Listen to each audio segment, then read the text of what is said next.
All right, so here we go. My name is Drew Stone, and have a history in music and film. And we're going out on our cinematic and music walking tour today.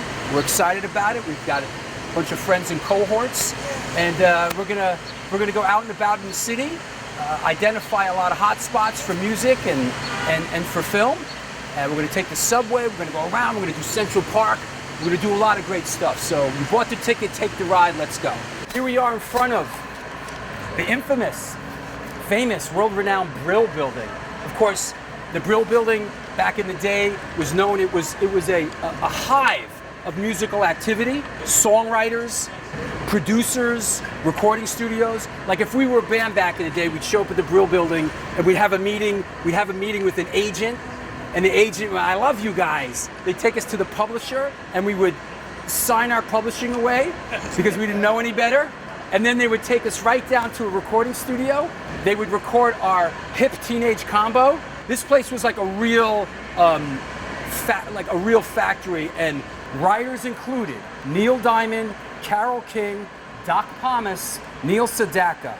I don't know if there's one single business in this building at this point that has anything to do with music, but back in the day, of course, there was another building right across the street that was very similar. And of course, 48th Street right here was where all the music stores were. I mean, this whole area was, and Colony Music was in this, right where the CVS is, there was the Colony Music, for sheet music and all that. So this was like the music business right here in the 50s and 60s, and this is where they would churn stuff out like the Archies. Yep. Remember the Archies? Yep. What did the Archies do? Anybody? Sugar, honey, honey, you are my. So yeah. Oh look, there's some Chicago here.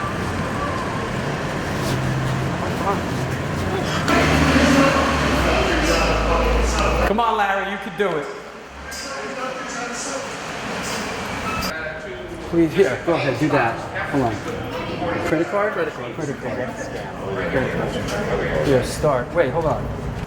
So unfortunately, the way the New York City subway system is, there used to be a lot of great, connecting conduits that they closed a long time ago. Like you'd be able to get in,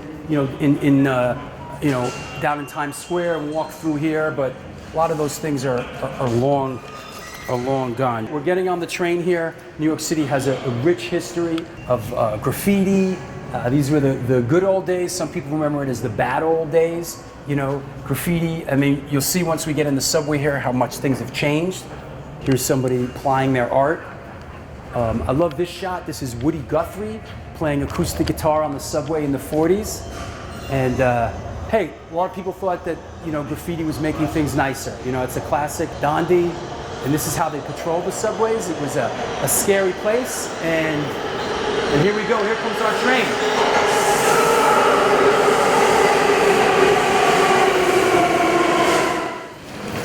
Next stop, 59th Street, Columbus.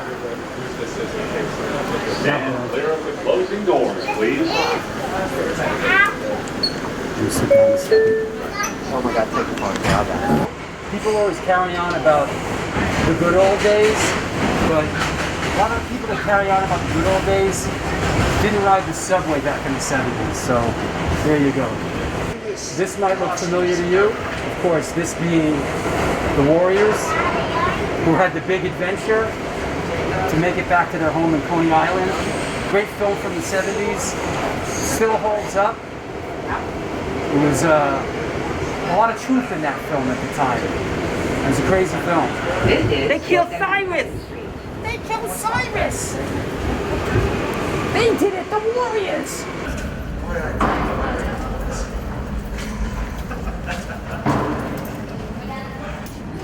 This photographer went to Taft High School in the Bronx, where my father, Arnie Stone, went to high school.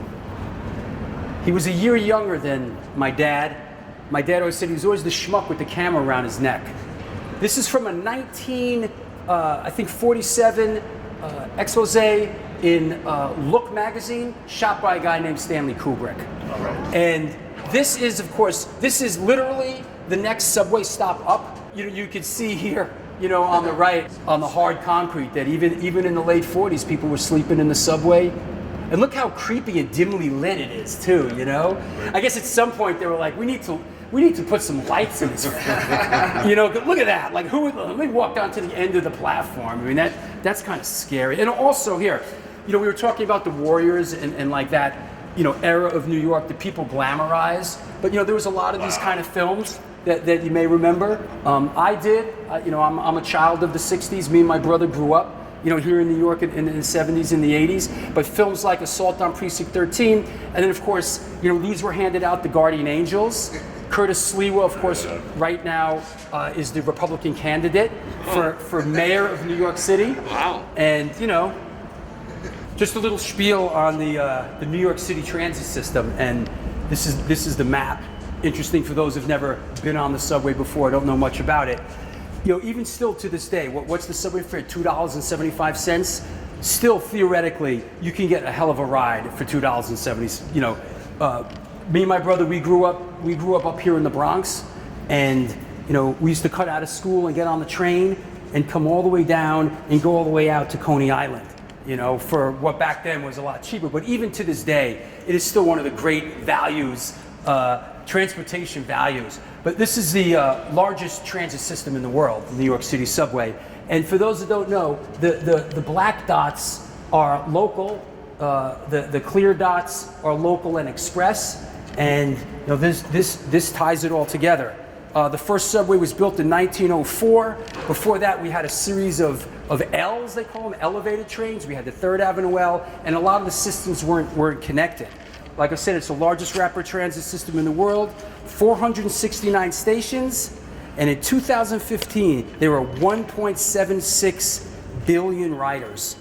So, this is the 72nd Street station, of course, and we're going to go upstairs, and right above us is the Dakota Building, and that's where John Lennon and Yoko Ono still lives there.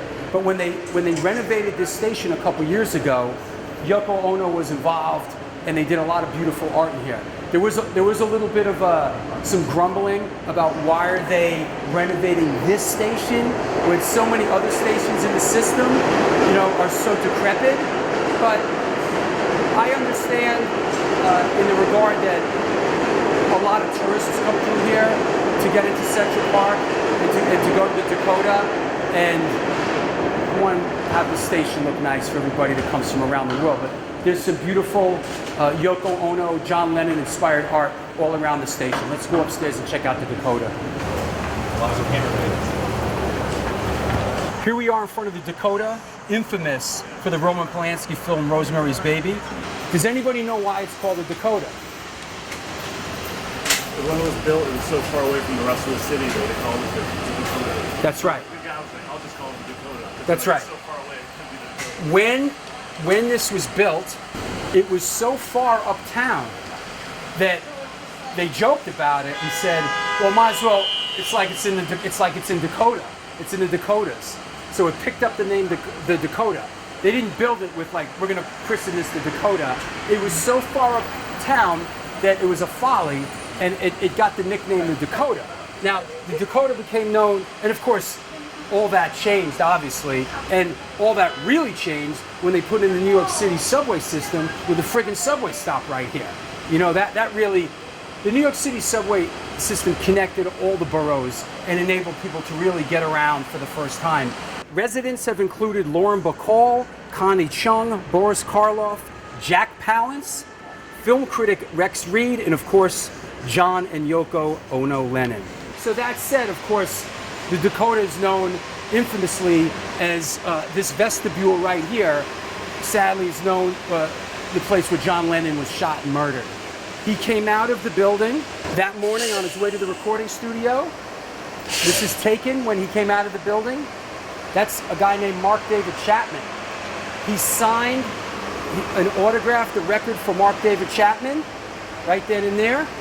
He got in the limo, he went to the Hit Factory to work on his new record. When he came back that night, he got out of the limo, he went into the vestibule. Chapman called his name and shot him and turned around, and he shot Lennon 5 times with a high caliber handgun. a really powerful handgun he shot him with. And police showed up. He was in such bad shape. They just threw him into the back of the squad car, raced up the street to Roosevelt Hospital, but sadly and tragically, he passed away. I was going to high school right in the neighborhood here, and after school, we would go in the park and hang out and throw the frisbee and do things that teenagers do. And to get home, I would come out of the park and I would walk up the street, get on the number 1 train, and take it up to the Bronx, where I was living at the time. That day, that fateful day, we were in the park, hanging out, and I came out of the park here, and I walked up the sidewalk, right here. By the time, and it was like a regular day, a day in the life of a teenager growing up in New York City, right? I walked out of the park, I walked past the Dakota. By the time I got up to the train and took the 40-minute train ride up to the Bronx where I was living, and then walked the 20 minutes up the hill and walked into the apartment, it was on the news that he was murdered right here in this vestibule. So, I literally walked past Mark David Chapman, who was standing here waiting for John Lennon. I literally walked right past him that day. It was absolutely shocking. Mark David Chapman is still in jail to this day. He was inspired by Catcher in the Rye and Holden Caulfield, and the premise that people are fake and that Lennon's fake and Lennon's a phony, and in his sick mind he was sort of writing the final additional chapter to Catcher on the Rye. He went into the park, he wandered around for a while, and then he was here when Lennon came back home, and he killed him right in front of his wife. This is horrible. Everybody started gathering around right here in the street. Instantly, a memorial went up. Another interesting coincidence is my dad, when he was living on the east side in a building, the handyman in this building, there was a handyman, Phil, in my dad's building. And through the years, when I'd come visit my dad, I got to talking to Phil, and he would tell me, I have the record that Lennon signed in this photo for Mark David Chapman. What do you mean you have the record? He said that apparently after Lennon signed the record for Chapman stashed it. You see the big flower pot over there? Right next to the doorman there used to be a whole bunch of shrubbery and stuff. He signed it, and Chapman ditched it in the plants. Then this whole ordeal came and happened. Phil came by right after the thing when people were gathering. He saw something in the bushes. He pulled it out. He had the record. The police confiscated the record as evidence. It took Phil a good at least 20, 25 years through all the legal channels. One day, and when Phil would tell me the story, I'd be like, yeah, sure, buddy. Because he was a bit like, yeah, okay, dude, sure. One day I'm reading the New York Post, and there's an article in the Post about how Phil went on a 20-year journey, legal journey, to get the record back, which by law was his at that point. It was his. And the article is about how he sold it for, I don't remember what the number was, but it was a pretty astonishing amount at the time. So as it turns out, Dad's handyman Phil was kind of right on in the whole thing. The Lennons, at that point, they had the whole top floor. And you can see the top floor in this building is absolutely beautiful. It's got duplexes and I mean they own the whole top floor. These days, Yoko has sold a lot of it off.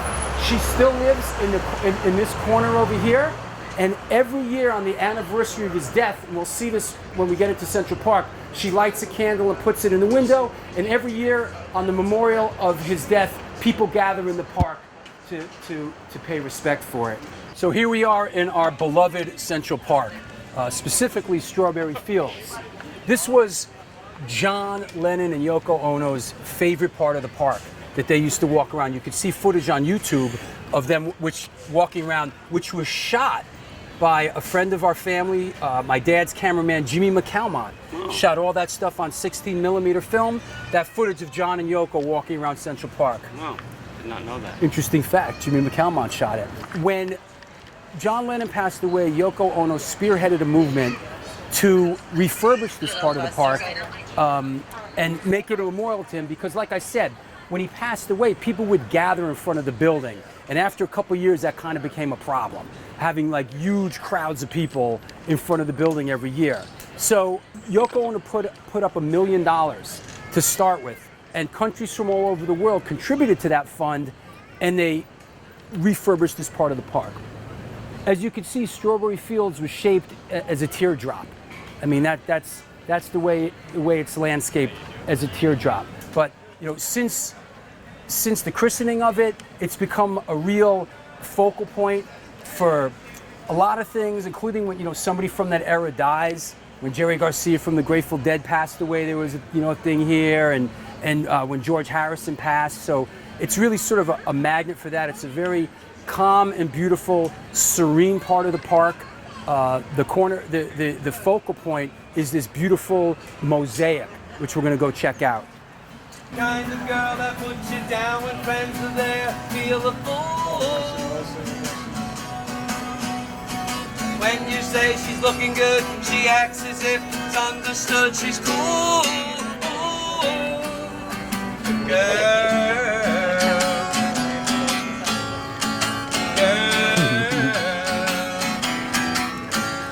When she was young and she was told that pain would lead to pleasure, did she understand it when they said? So this is the plaque that I told you about. The restoration of this part of Central Park as a garden of peace endorsed by the above nations was made possible through the generosity of Yoko Ono Lennon, dedicated by Mayor Ed Koch and Parks Commissioner Henry Stern, October 9th, 1985. And what's interesting about this plaque is there's so many countries that don't even exist anymore. You have the German Democratic Republic. Where's Russia on here? I don't see it. There's a CCCP. Soviet Union. Ah, thank you. Soviet Union. I mean, that's kind of cool that in the middle of when things were really ugly, the Soviet Union kicked in. We had to. We had to get back in the USSR. You had to do it. Absolutely. You don't know how lucky you are. It's kind of shit. Back in Central Park. I love Central Park. You know what? Hey, you know what? Dictionary. Let me do some more Central Park spiel right here. What's up?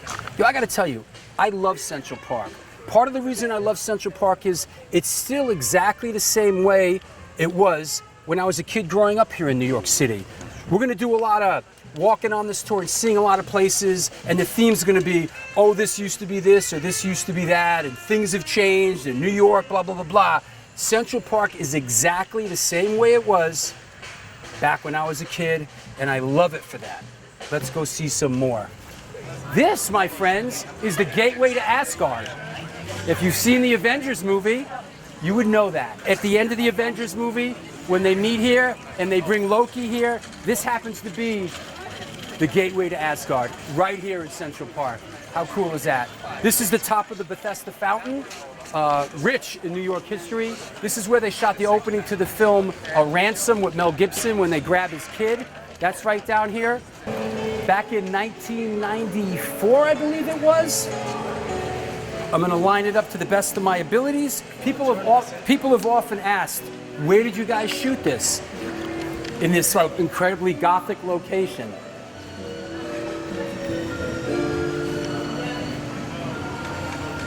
Let's get past Rosemary's Baby. This here is the typo negative video black #1.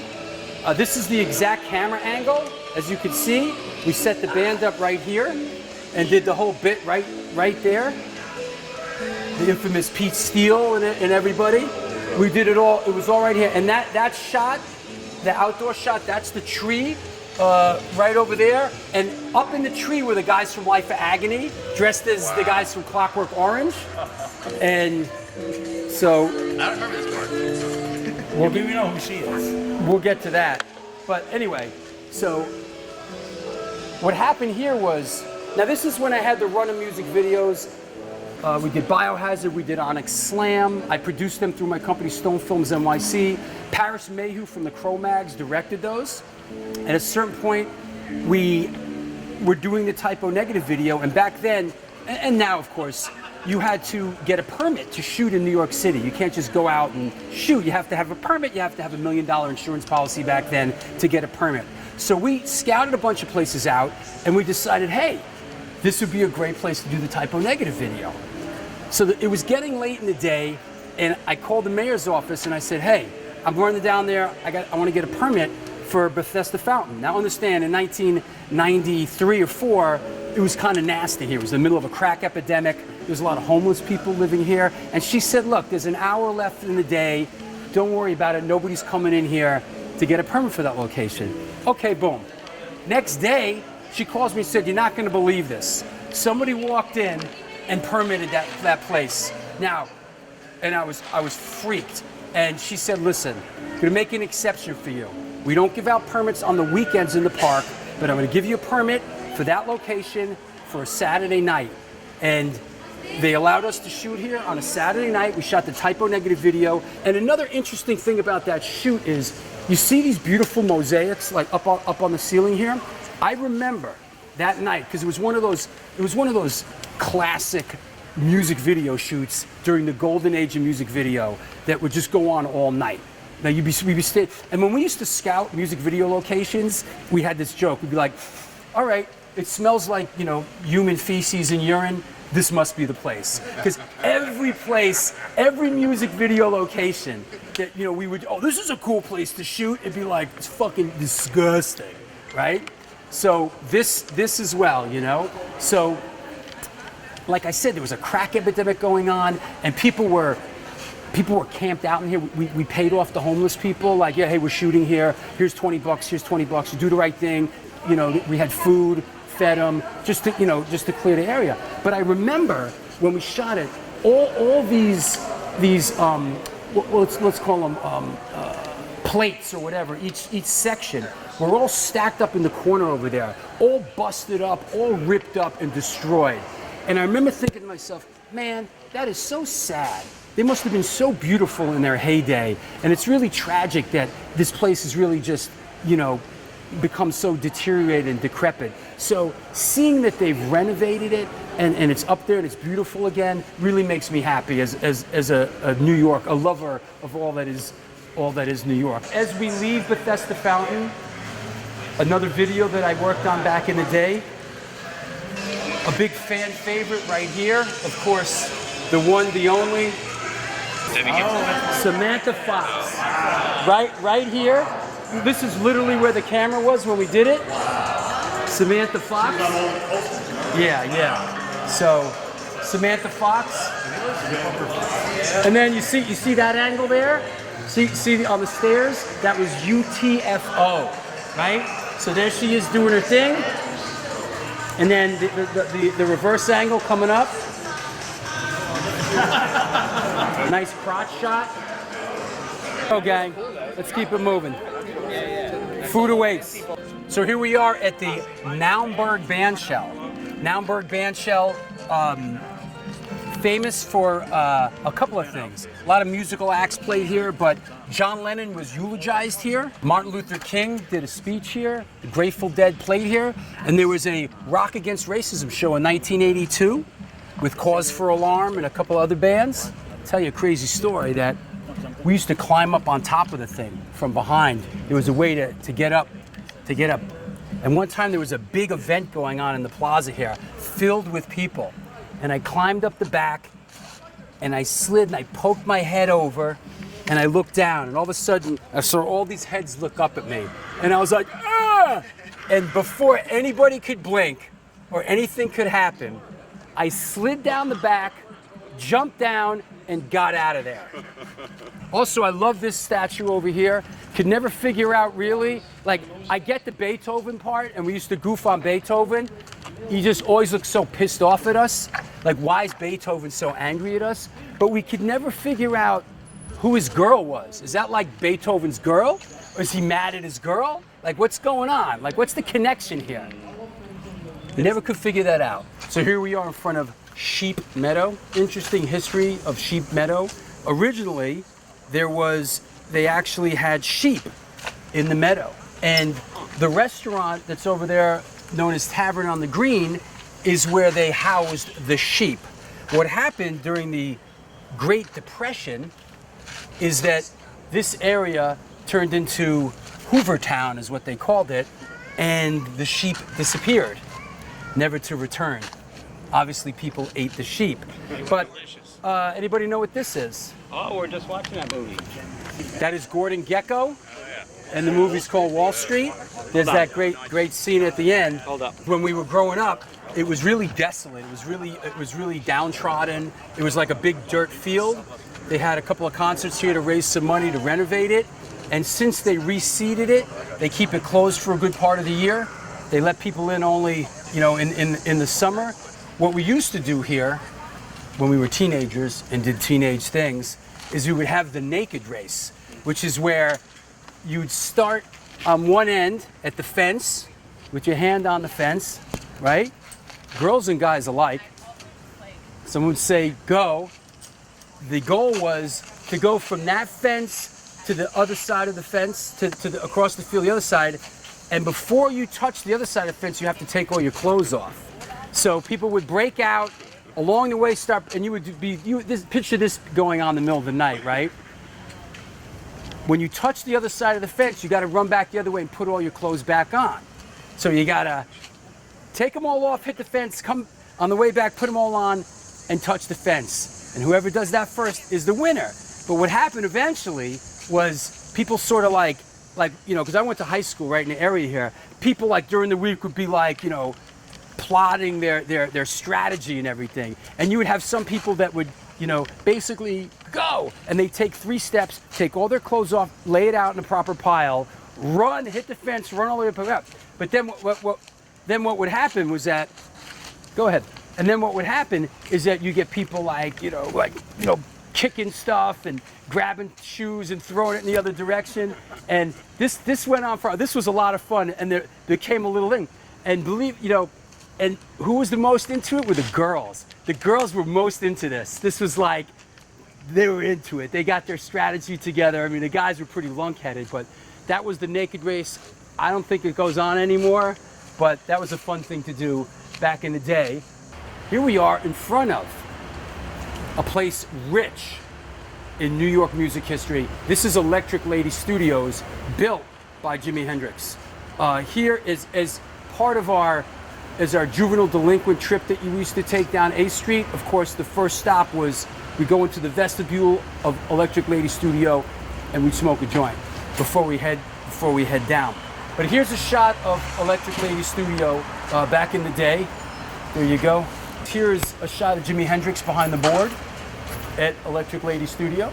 Originally, it was a nightclub called the Village Barn, and it was like run by a Jewish guy that renamed himself like Cowboy Joe or something, and they had both kinds of music, country and western.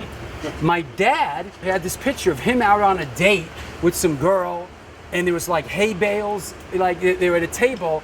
And when I explained to him that I'm doing this tour and that this place used to be called the Village Barn, he was like, I used to bring dates there. That's this picture. It finally closed down. For a little while, it was reopened as a nightclub called Generation for like a year or two. Then Jimi Hendrix and his manager, Michael Jeffries, got involved and wanted to reopen it as like a 60s nightclub.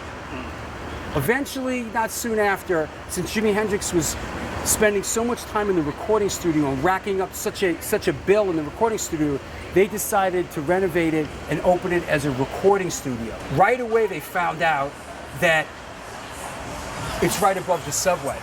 So they had to spend even more money and more time on soundproofing it to make it a viable recording studio. It was the only artist-run recording studio in existence at the time. The studio was made specifically for Hendrix, with round windows and a machine capable of generating ambient lighting in a myriad of colors. It was designed to have a relaxing feel to encourage Hendrix's creativity. Jimi Hendrix didn't really record here too much. As a matter of fact, the opening party was held on August 26, 1970. The following day, he did his last recording known as Slow Blues, and then flew off to London to play the Isle of Wight Festival. He sadly died less than 3 weeks later. Electric Lady has been used to record artists such as Stevie Wonder, Madonna, David Bowie, Mariah Carey, The Clash, and Weezer. It still continues to prosper to this day as Manhattan's oldest existing recording facility. Right next to Electric Lady Studio is the infamous 8th Street Playhouse. The 8th Street Playhouse originally was known as the Film Guild Cinema. It was a movie house designed by Frederick Keisler. It was built in 1929. It was the first 100% cinema, the first true screening cinema, meaning there was no curtains, there was no stage, it was just a screen. The 8th Street Playhouse was known for the Rocky Horror Picture Show. The Rocky Horror Picture Show played here as a midnight movie for many years. Here's a shot of Michael Alago and some of the people from the Rocky Horror Picture Show. And here's a great shot of 8th Street Playhouse right when it closed. You can see after, when it closed up, it was, you know, when graffiti really was king in New York City. It currently houses the offices of urgent care physicians associated with Mount Sinai. Here's some interesting bit of New York history right here. This is what's known as a mews. And really what a mews is it's like the carriage houses for main houses. Now, when we used to come down here back in the day, there was no fence here. It was just like a real raw cobblestone road. But a mews, these are like the carriage houses, and I hate to say it, slave quarters for the main buildings that are facing Washington Square Park. Now, the artist, what was his name? Oh yeah, Pollock. Jackson Pollock. Jackson Pollock had a studio down at the end here in the late 50s and early 60s. And now you can see they've all been beautifully refurbished.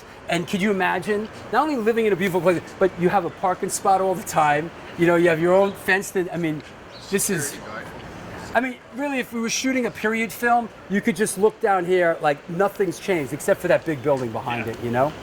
But, and beautiful, right, you know, Washington Square Park is right here. And this is what's known as a mews. And we're going to see another one in a little while.